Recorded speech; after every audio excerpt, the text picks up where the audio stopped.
Македонски медиа сервис. mms.mk. Моја општина.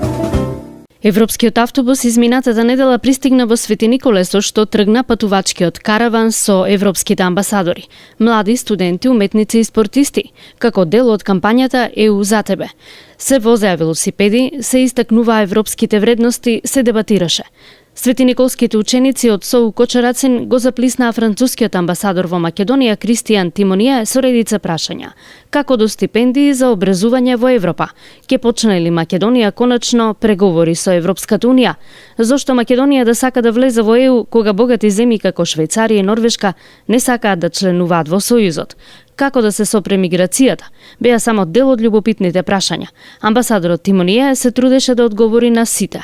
Во целата таа европска слика влегува Македонија, која во изминатите 2 години е повторно на европскиот пат и со потпишувањето на Преспанскиот договор, како што рече Тимонија, направи извонредна работа.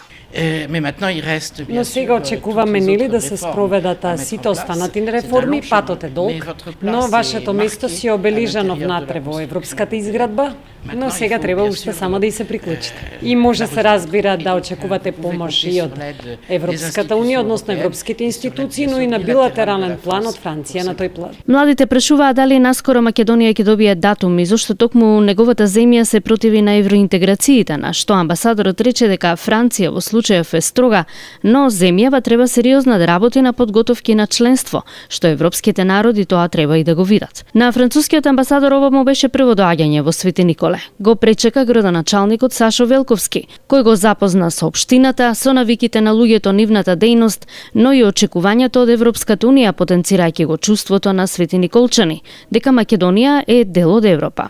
Разговаравме околу можностите за помагање на инвестиции во Свети Николе и Свети Николско, секако и за ширење на француската култура во средното и во основното образование.